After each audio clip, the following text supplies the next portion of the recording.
Perkenalkan, nama saya Anissa Densyarani dari kelas Palembang. Assalamualaikum warahmatullahi wabarakatuh. Hari ini saya akan menjelaskan materi tentang ketenagakerjaan.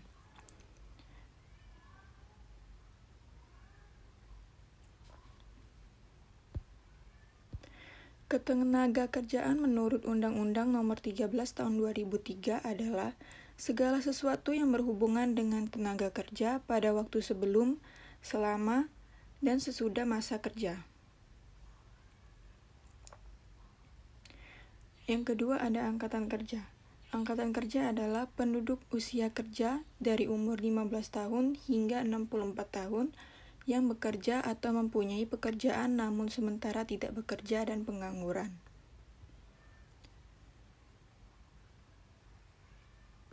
Yang ketiga ada tenaga kerja. Tenaga kerja adalah setiap orang yang mampu melakukan pekerjaan guna menghasilkan barang atau jasa untuk memenuhi kebutuhan sendiri maupun kebutuhan untuk masyarakat.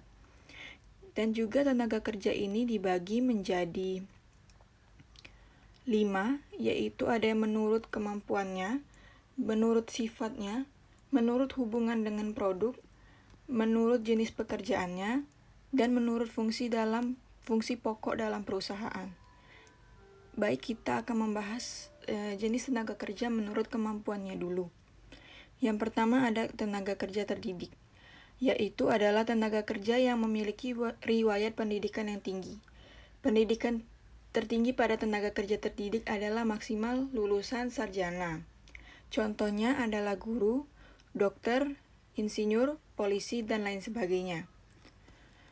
Yang kedua ada tenaga kerja terlatih, yaitu tenaga kerja yang mengandalkan keterampilan atau kemampuan khusus yang dimilikinya.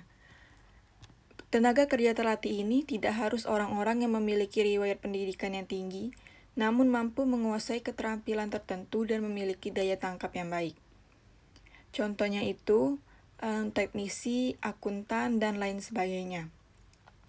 Yang ketiga adalah tenaga kerja tidak terdidik, yaitu tenaga kerja yang tidak memiliki riwayat pendidikan yang tinggi dan tidak memiliki keterampilan atau kemampuan tertentu, misalnya hanya sampai lulusan SMP ataupun SD. Contohnya adalah kuli bangunan, buruh cuci, buruh rongsok, dan lain sebagainya. 2 jenis tenaga kerja menurut sifatnya. Dibagi menjadi 2, yaitu tenaga kerja rohani, adalah tenaga kerja yang memanfaatkan dan menggunakan kemampuan otak atau pikirannya dibandingkan dengan tenaganya.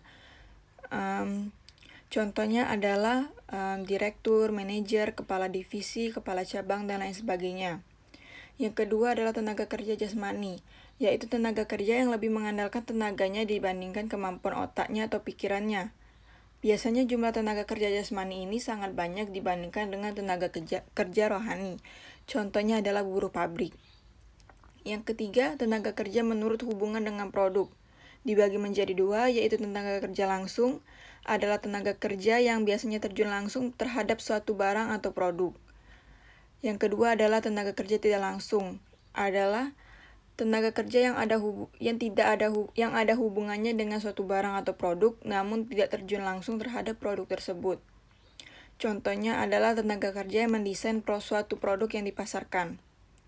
Yang keempat ada tenaga kerja menurut jenis pekerjaannya.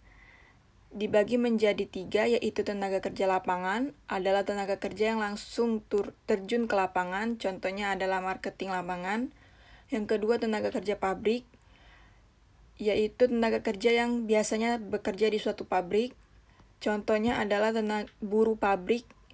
Yang ketiga adalah tenaga kerja kantor, adalah tenaga kerja yang bekerja dalam suatu perkantoran atau perusahaan, contohnya adalah tenaga administrasi atau keuangan perusahaan. Yang kelima, yang terakhir adalah tenaga kerja menurut fungsi pokok dalam perusahaan ada 3. Yang pertama adalah tenaga kerja bagian produksi. Contohnya adalah buruh pabrik yang bekerja pada bagian produksi barang atau produk. Yang kedua, tenaga kerja bagian pemasaran, yaitu tenaga kerja yang bekerja di bagian marketing. Dan yang terakhir adalah tenaga kerja bagian umum dan administrasi, yaitu tenaga kerja yang bekerja dalam hal mengurus surat menyurat dan kepentingan lainnya di luar kepentingan pemasaran dan kepentingan produksi.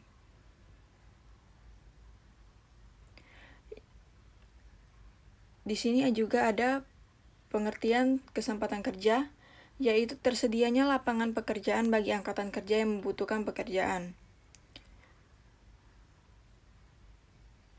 Dan yang terakhir adalah faktor yang mempengaruhi kesempatan kerja.